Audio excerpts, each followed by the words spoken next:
1914 Pacific ocean के ठंडे पानियों ने एक शिप बिल्कुल चुपचाप खड़ा था। ना तो वो कोई वॉरशिप था, ना ही उस पर कोई क्रिमिनल्स थे और ना ही वहां कोई इन्वेजन हो रहा था। आज हम एक ऐसी हिस्टोरिकल घटना का विश्लेषण करने जा रहे हैं जिसे सुनकर कोई भी हैरान रह जाएगा। ये एक ऐसी कहानी है जिसने अकेले दम पर एक पूरे एम्पायर की जड़ों को हिलाकर रख दिया था। उस शिप पर ठीक 376 इंडियंस मौजूद थे। ये कोई सेना नहीं थी, बल्कि आम लोग थे जो बहुत सारी उम्मीदें लेकर सिर्फ एक नई और बेहतर जिंदगी की तलाश में कनाडा आए थे। दरअसल उस वक्त पंजाब में रूरल डेट तेजी से बढ़ रहा था, एम्प्लॉयमेंट अपॉर्चुनिटीज बिल्कुल लिमिटेड थी, इसलिए एक बेहतर फ्यूचर के लिए ये लंबा सफर तय किया गया था। लेकिन कहानी में एक बेहद पेनफुल मोड़ तब आता है जब इस शिप को किनारे पर लगने ही नहीं दिया गया। जमीन पर कदम रखना तो दूर की बात थी, पूरा का पूरा समुंदर उनके लिए एक खुली जेल बन गया था। एक दिन नहीं, 2 दिन नहीं, बल्कि पूरे 2 महीने तक वो शिप वही अटका रहा। तो मुद्दे की बात पर आते हैं। आखिर एक अटके हुए शिप ने पूरे ब्रिटिश एम्पायर की हिपोक्रेसी को दुनिया के सामने नंगा कैसे कर दिया, और कैसे इस एक स्टैंड ऑफ ने, इस एक टकराव ने इंडियन फ्रीडम स्ट्रगल का रुख हमेशा के लिए बदल कर रख दिया। अगर उन यात्रियों के डेमोग्राफिक्स पर गौर किया जाए तो एक बहुत दिलचस्प बात निकलकर सामने आती है। कोमागाथा मारू एक जापानीज स्टीमशिप था जिससे एक पंजाबी बिजनेसमैन गुरदीप सिंह ने चार्टर किया था। इस सफर की शुरुआत हांगकांग से हुई थी। इस जहाज में 346 24 मुस्लिम्स और 12 हिंदू थे। धर्म सबके अलग अलग थे, लेकिन उन सब का एक ही कॉमन सपना था, एक बेहतर जिंदगी की शुरुआत। इस पूरी सिचुएशन को समझने के लिए उस टाइम के कॉन्टेक्स्ट को ध्यान में रखना जरूरी है। उस समय इंडिया एक ब्रिटिश कॉलोनी था और इंडियंस को ऑफिशियली ब्रिटिश सब्जेक्ट्स का दर्जा मिला हुआ था। थ्योरी बिल्कुल लॉजिकल लगती थी कि एम्पायर का हिस्सा होने के नाते हम एम्पायर के किसी भी हिस्से में फ्रीली ट्रैवल कर सकते हैं। लेकिन रियलिटी कुछ और ही थी। रियलिटी ये थी कि कनाडा के अंदर एंटी एशियन सेंटिमेंट आग की तरह फैल रहा था और इंडियंस को अनवांटेड आउटसाइडर्स की तरह देखा जा रहा था। और यहीं पर आता है सबसे बड़ा ट्विस्ट। कनाडा ऑफिशियली इंडियंस को बैन नहीं कर सकता था क्योंकि टेक्निकली वो ब्रिटिश सब्जेक्ट्स थे। इसलिए एक बहुत ही स्मार्ट, या यूं कहें कि शातिर, लीगल लूप होल बनाया गया। 1908 में कंटिन्यूअस जर्नी रेगुलेशन पास हुआ। ऊपर से देखने में यह बिल्कुल एक नॉर्मल इमिग्रेशन लॉ लगता है, जिसके मुताबिक किसी भी इमिग्रेंट को अपने होम कंट्री से एक कंटिन्यूअस यानी डायरेक्ट जर्नी करके कनाडा आना पड़ेगा। लेकिन असली खेल इस कानून के पीछे छुपा था।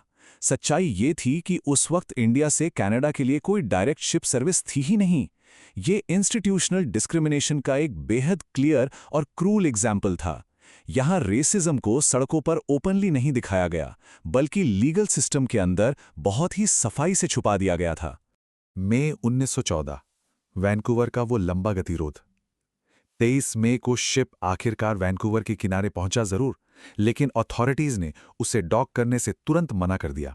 उसके बाद के 2 महीने किसी बुरे सपने से कम नहीं थे। जहाज पर खाना खत्म होने लगा, पीने का पानी नहीं था और मेडिकल इमरजेंसीज बढ़ने लगी। ये लोग लीगली ब्रिटिश सब्जेक्ट्स थे। उन्होंने किसी कानून को डायरेक्टली तोड़ा नहीं था, लेकिन फिर भी उनके साथ अनवांटेड क्रिमिनल्स जैसा बर्ताव हो रहा था। ऐसी हालत में समुद्र के बीच बिना किसी उम्मीद के अटके रहना कितना ट्रॉमेटिक रहा होगा, इसका सिर्फ अंदाजा ही लगाया जा सकता है। लेकिन इन थके हारे पैसेंजर्स ने उम्मीद नहीं छोड़ी। वैंकूवर में मौजूद इंडियन डायस्पोरा ने आगे आकर एक स्ट्रॉन्ग रेजिस्टेंस खड़ा किया। एक शोर कमेटी बनाई गई। इस कमेटी ने लीगल सपोर्ट अरेंज किया, इमरजेंसी फूड भेजने की पूरी कोशिश की, फंड्स रेज किए और सबसे बड़ी बात, गवर्नमेंट को कोर्ट में चैलेंज किया। ये इस बात का सबूत था कि वो पैसेंजर्स अकेले नहीं थे। कमेटी का आर्गुमेंट बिल्कुल सिंपल और सीधा था कि इंडियंस ब्रिटिश सब्जेक्ट्स हैं और उन्हें एंग्री डिनाई नहीं की जा सकती। लेकिन नतीजा क्या निकला? कोर्ट ने गवर्नमेंट का ही साथ दिया। ये एक बहुत बड़ी और शॉकिंग सच्चाई थी कि इनजस्टिस सिर्फ सड़कों पर डंडे चलाकर नहीं होता, बल्कि कई बार ये सीधे लीगल कोर्ट्स और जस्टिस सिस्टम के जरिए एनफोर्स किया जाता है। सिचुएशन तब और ज़्यादा एक्सप्लोसिव हो गई जब कनेडियन अथॉरिटीज़ ने एग्रेसिवली प्रेशर टैक्टिक्स यूज़ करनी शुरू की। एक पॉइंट पर आर्म्ड पुलिस ने फोर्सफुली शिप पर चढ़ने की कोशिश की, लेकिन पैसेंजर्स पीछे नहीं हटे। उनके हाथ में जो आया, चाहे वो कोयले के टुकड़े हों या स्क्रैप मेटल, उन्होंने उससे खुद को डिफेंड किया। ये अब सिर्फ इमिग्रेशन या एंट्री का मुद्दा नहीं रह गया था, ये डिग्निटी और सेल्फ रिस्पेक्ट की एक बेहद डेस्परेट लड़ाई बन चुकी थी। आखिरकार लगातार प्रेशर और एक कनेडियन नेवल शिप के इंटरफेरेंस के बाद कोमागाटा मारू को वापस लौटने पर मजबूर कर दिया गया। इस पूरे स्टैंड ऑफ का अंत देखिए, 376 पैसेंजर्स में से सिर्फ 22 लोगों को कनाडा में रुकने की परमिशन मिली, बाकी सबको वापस भेज दिया गया। अगर इस पूरे घटनाक्रम को एक साथ देखा जाए तो 1908 के उस लूप होल लॉ से लेकर मई 1914 के वैंकूवर स्टैंड ऑफ तक एक क्लियर पैटर्न नजर आता है। लेकिन दुख की बात यह है कि ट्रेजेडी यहां खत्म नहीं हुई। सितंबर 1914 में जब ये शिप वापस इंडिया के बुज पोर्ट पर पहुंचा तो वहां एक और भयानक क्लाइमैक्स उनका इंतजार कर रहा था। यहां पर थोड़ा बैकग्राउंड कॉन्टेक्स्ट जानना जरूरी है। ब्रिटिश इंडियन अथॉरिटीज उस वक्त बेहद सस्पिशियस और डरी हुई थीं। उन्हें शक था कि इन रिटर्निंग पैसेंजर्स का कनेक्शन रेवोल्यूशनरी गदार मूवमेंट से हो सकता है। यह मूवमेंट ओवरसीज इंडियंस का एक आर्म्ड स्ट्रगल था जिसका एक ही मकसद था, ब्रिटिश रूल को उखाड़ फेंकना। अथॉरिटीज किसी भी तरह के रेजिस्टेंस को लेकर डीपली पैरानॉइड हो चुकी थी। और उसी शक और पैरानोया की वजह से बज पोर्ट पर टेंशन पूरी तरह से एक्सप्लोड हो गई। थके हुए, हारे हुए पैसेंजर्स और आर्म्ड पुलिस के बीच भारी कॉन्फ्रंटेशन हुआ। फायरिंग हुई, कई बेगुनाह लोग मारे गए और बहुतों को मैस अरेस्ट कर लिया गया। एक बेहतर जिंदगी की वो उम्मीद भरी जर्नी पूरी तरह से खून खराबे में तब्दील हो गई। इस पूरी इंसिडेंट ने एक बहुत बड़ी पिक्चर क्लियर कर दी थी। एक तरफ ब्रिटिश एम्पायर का खोखला प्रॉमिस था, एक सिविलाइज्ड सोसाइटी जहां सब इक्वल थे, लेकिन दूसरी तरफ जो सच्चाई सामने आई वो थी एक स्ट्रिक्ट रेशियल और कॉलोनियल हायरार्की। एम्पायर के अंदर इक्वालिटी, बराबरी, ये सब सिर्फ पेपर पर एग्जिस्ट करता था। रियलिटी में कॉलोनाइज्ड लोगों को फोर्सफुली सबसे नीचे दबा कर रखा जाता था। इस एक अकेले हॉरिफिक इवेंट ने ब्रिटिश जस्टिस सिस्टम पर से बचा कुचा भरोसा भी पूरी तरह तोड़ दिया। इंडियन फ्रीडम स्ट्रगल अब पोलाइट पेटिशंस और हाथ जोड़कर रिक्वेस्ट करने से आगे बढ़ चुका था।